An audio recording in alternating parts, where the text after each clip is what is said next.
Hey guys, this is OddOneGaming. This is going to be another Godforge video.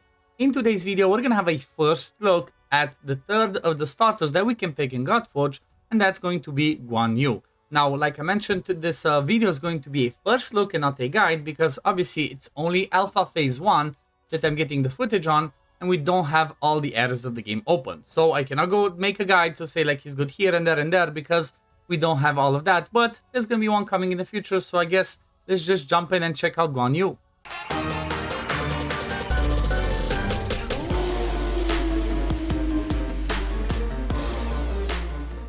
So Guan Yu, the loyal general, he is strength affinity, kind of like all of the other starters. Slayer, same as the other ones, as the archetype. And then he actually aligns as order, right? The other two are chaos, he is order. And then he's part of the Tian, if I'm not mistaken, right? The faction. They're going to introduce something in-game, hopefully from Wave 2, where we can check the faction. But for now, you can look at the background, you can see the banners, and it can tell you that he is from Tian. Basic stats are obviously going to be the same. I think it's like maybe slight differences 1-2 speed between them. But he does have a little bit of gear on him right now, because I'm going to take him in the caverns to do some skills so we can see his animations. But let's check out his abilities. So he's going to bring, same as the other ones, 20% attack in all battles as a leader skill. You know what? This is pretty strong. Considering it's all battles, it's going to be really good. And considering the fact that he's a rare. So let's check out his abilities. So the first one, attacks one enemy, deals 320% attack. Actually, let me do the same. I keep doing the same thing. Can I get an unawakened copy? No, I guess we're just going to check this one because I didn't save an unawakened copy. But most of the time, the second part of whatever it writes is part of the awakening. We're going to be double checking that one afterwards. But first skill, 320% attack. If the target is on the drain, then inflicts additional damage equal to 5% of the target's max HP. That sounds really good, right? 5% max HP damage, that can be really powerful. If an enemy is defeated by the skill, place a drain 2 on the enemy with the lowest HP for 2 turns. Now this is, I'm 100% sure, is going to be part of the awakening, which we're going to check the awakenings as well.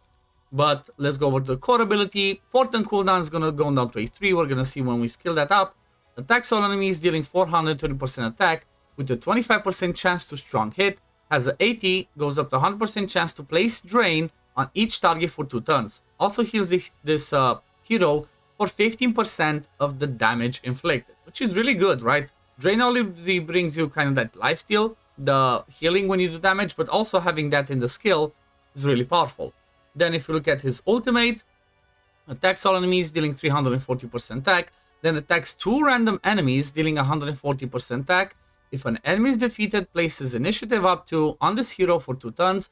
If an enemy is defeated, also reduces the cooldown of the core ability by 1. This other part, right, with the enemy defeated, this is going to be again part of the awakening. He gains 80 divinity when defeating an enemy. So I think whenever you kill something, you're going to gain 80 divinity. The 250 that you see over here, it's from the weapon, so don't get confused. Then let's look at his passive. Inflicts 20% increased damage to enemies under drain. So this is going to be good because he does place drain himself. Now let's look at the upgrades. Let's see what does it do. So for the first skill, the basic attack, it just increases damage. His core ability, you get more damage, reduces the cooldown, which goes down to a 3-turn cooldown, and increases the effect duration, which is going to be the drain. It's going to go on for 3 turns. That's going to be really good considering it's an AoE. And then if you look at the ultimate ability, it increases the damage, the effect chance, and then lowers the divinity. The effect chance, again, I don't think this one makes sense over here because effect chance of what? He doesn't land anything. So maybe this is a mistake. I need to check with them. It was the same way as we had with what's her name, with the Lady Jacques. But let's move over to his awakenings. So for awakening 1, it's if he defeats an enemy, places with this ability, which is the basic attack, places drain 2 on the enemy with the lowest HP for 2 turns. Kind of like, you know, standard as the other ones. Awakening 2, doing the basic attack, gives you 5 more initiative. Awakening 3 increases the core abilities, what's it called, the effect. It also heals the hero by, okay, so this one's, yes, Awakening 3 makes him also heal based off of the damage inflicted, which is going to be pretty good. Awakening 4 reduces the initial divinity, same as the other ones. And then Awakening 5, again, kind of like the other ones. If an enemy is defeated by the ultimate, it reduces the cooldown of the core ability by 1 turn. So this is going to be really good to like make him rotate through his skills. But honestly, if we just have a first look at this skill and then at his ultimate and what he does, is like, yes, he does bring that drain, doesn't bring acid or bleed or any other damage over time, like Ramses or Lady Jacques do, but he seems to be bringing a lot more damage than the other two. So from my point of view, I feel that Guan Yu is gonna be better, more of a overall better damage dealer, like of AoE hits, for example. Let me just, double check. Yeah, I feel like he's gonna just be doing a little bit, maybe more damage, maybe on the ultimate, right? Or it's just quirky, right? Because it seems like she does more. Like, that's 2 times 500. I don't know, it's quirky. He might just be the weakest of them all, right? Because he does that AoE, then he attacks 2 at random, so he doesn't do as much damage as the other ones. But maybe for early game, having that drain be placed can be really helpful if you don't get a good support to heal yourself. So maybe that's why Guan Yu could be the choice, right? I'm gonna make a video talking about, who do I believe you should be pulling, at least for the sake of the Alpha Wave 2. I'm gonna go, go a little bit over all of them. And it might not just be a shorter video, but I might just say, okay, go for this, go for that. But let's take him in battle, same as we did with AD Jacques. Let's take him to stage of 50.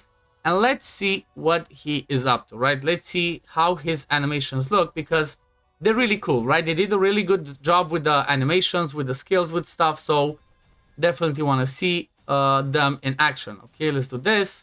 And then let's start with Guan Yu's core ability first. Okay, so let's see core ability, AoE hit, like I mentioned. That's pretty cool, just a big swing of that weapon of his. Let's get those shields up. Let's start killing some stuff. There we go. Let's go on 2 times speed. Okay, now basic attack on him. Should be a big swing again. Oh, I love that. I love the spin. I love the spin he does to like just smack them into oblivion. Okay, they have to get a turn as well. That's fine. That's okay. Let them do their stuff. And then we're gonna do our thing. Stop attacking me. Okay. There we go. There we go.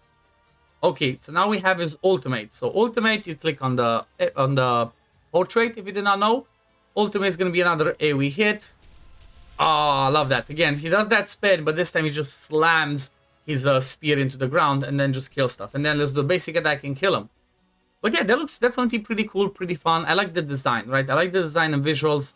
Even though, keep this in mind, this is only at like 60% because it's Alpha Wave 1. So the visuals are going to get even better as they, as they develop the game continuously. But yeah, I guess this is a pretty good spot to wrap this up. Because like I mentioned, this is just a first look. Do keep in mind, again, it's an alpha. So everything you see here, skills, timings, whatever, everything's subject to change. Because the game is still in development, right? It's not the full game yet. But I really wanted to make like a first look at the character. Because you know what? They look really cool. Plus, there's going to be lots of people playing in the alpha. And you might want to see their kits before that. So you can be like, who do I pick? Who do I choose to go with? But we're gonna leave it at this for now. Thank you for watching. As always, if you do enjoy my content, don't forget to like the video, subscribe to the channel to see when I upload next, and I'm gonna see you all in the next one. Peace, love, take care, everyone. Bye, guys.